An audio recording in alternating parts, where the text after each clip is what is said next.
안녕하십니까. 87연구소 묵계 이상원입니다. 자, 오늘 방송에서는 87 진단을 할 때 심각한 오류가 발생할 수 있는 상황을 소개해드리고자 합니다. 정반대 특징을 지닌 태음인 모금체질과 태양인 금양체질을 혼동할 수 있는 사례입니다. 그만큼 사상체질이든 팔체질이든 진단이 쉽지 않다는 뜻이겠죠. 자, 여러분, 서당께도 3년이면 풍어를 얻는다는 말이 있죠. 근데 저 묵계는 수천 명 이상을 직접 체질 상담을 해봤으니 이제 척 봐도 어떤 체질일지 대략 짐작이 됩니다. 하지만 이 10명 중에 한두 분 정도는 꼭 이 제 머리를 아프게 합니다. 일반적인 체질 특징에서 벗어나 있기 때문입니다. 분명히 눈으로 보이는 건 특정 체질이 맞는데 이 몇 가지 방법으로 체질 검사를 해보면 전혀 엉뚱한, 심하게는 정반대에 가까운 체질이 나오기도 합니다. 가장 많은 경우가 열태음인 모금체질과 같은 열태양인 금양체질이고, 그 다음이 열태양인 금양체질을 꼭 닮은 한태양인 금운체질과 열태양인 금양체질을 꼭 닮은 열태음인 모금체질입니다. 반면 알려진 것과 달리 소양인 토체질은 10% 내외, 소음인 수체질은 5% 전후 정도에 불과합니다. 그래서 이 두 체질은 자주 만날 일이 없으니 크게 고민거리가 되지 않습니다. 자, 얼마 전에 대학 후배 이 4명이 연구소를 찾아왔습니다. 대구에 거주하는 한 명은 완벽한 열태음인 모금체질 모습과 성정을 지니고 있습니다. 실제로도 태음인이 많습니다. 척 보면 바로 무슨 체질인지 알 수 있을 정도입니다.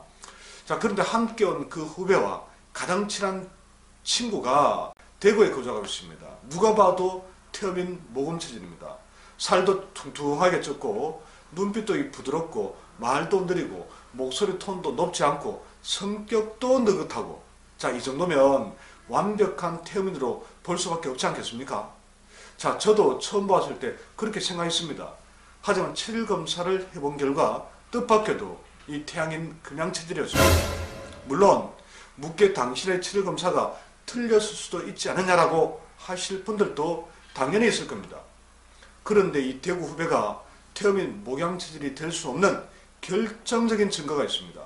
장미가 아무리 일반적인 빨간색이 아닌 흰색의 옷을 입고 있어도 역시 장미일 수밖에 없는 본질적인 특징 말입니다.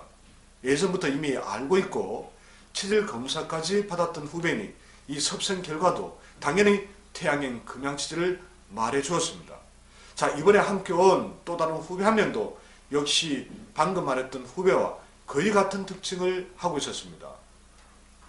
아마 팔체질 전문 한의사 누가 봐도 이 태음인 모금체질이라고 판단했을 겁니다.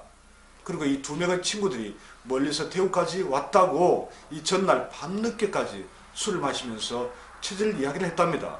그 후배 친구들 모두의 결론 역시 태음이었다는 거죠. 사실은 태양인인데, 멀리서 온 이 마지막 한 후배는 한태양인 금음체질이었습니다. 이 후배는 다른 부분은 전형적인 태양인 금체질의 특징을 갖고 있습니다. 하지만 이 체격만큼은 탄탄했습니다. 일반적으로 금음체질 한태양인은 소화흡수 기능이 약해 이 마른 체형이 한 70%입니다. 그런 점에서 이 후배 역시 약간은 벗어나 있다고 볼 수도 있겠죠. 본인 말로는 그동안 간이 튼튼한 줄 알았다고 합니다. 아마 화를 덜 내고 술을 꽤 많이 먹을 수 있어 그런 생각을 했을지도 모르겠습니다. 그런데 이 상담하면서 대구까지 온 두 후배에게서 술 냄새가 너무 심하게 났습니다. 냄새를 맡고 있으니 너무 심해서 숨쉬기가 제가 어려울 정도였습니다. 반면 대구에 거주하는 이 태음인 모금체질 후배는 간이 튼튼하니까 술을 아무리 많이 먹어도 지금까지 그런 냄새를 한 번도 풍긴 적이 없습니다. 그런데 이 대구를 찾은 후배들은 모두 이 간이 약한 태양인 금체질입니다. 비록 알코올 분해서가 잘 나와서 선천적으로 체질 관계없이 당일에는 술이 술술 들어갔을지도 몰라도 이 간이 약하니 해독에는 아무래도 한계가 있을 수밖에 없습니다. 그래서 숙취로 심한 술 냄새를 풍겼던 것이겠죠. 자, 결론을 내리겠습니다. 단지 성격만 보고 음식 반응만 보고 체형만 보고 병증만 보고 체질을 쉽게 판단해서는 절대 안 된다는 것입니다. 체질 판단은 일반인들이 생각하는 만큼 그렇게 단순하지가 않습니다.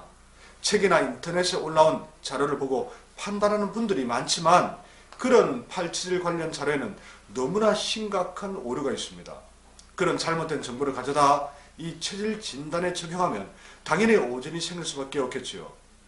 자, 더욱 심각한 것은 팔체질 한의사들조차 여전히 잘못된 팔체질 이론으로 체질을 진단하고 있다는 점입니다.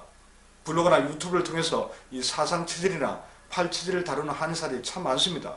그런데 이 막상 한번 들어보면 가슴이 답답합니다. 본인이 무엇을 잘못하고 있는지도 모르고 엉터리 체질 정보를 쏟아내고 있다는 거죠. 그로 인한 피해는 결국 이 체질을 알고자 하는 국민들이 고스란히 떠안을 수밖에 없습니다. 자, 제 혼자서 모든 짐을 짊어지고 해결해 가야 할 상황이라 이 팔체질 연구소의 어깨가 너무나 무겁습니다. 그래도 진실을 향해 가는 길 포기는 절대 안 하겠습니다. 그러기 위해서는 저희 노력은 물론 여러분의 지지와 성원이 꼭 필요합니다. 열심히 하겠습니다. 자, 지금까지 완벽한 모금체질 10태분의 모습을 하고 있는 이 금양체질 10당인의 사례를 중심으로 팔체질 진단의 어려움에 대해서 말씀드렸습니다. 자, 오늘 방송이 도움이 되셨다면 구독과 좋아요도 부탁드리겠습니다. 고맙습니다. 다음 시간에 다시 뵙겠습니다.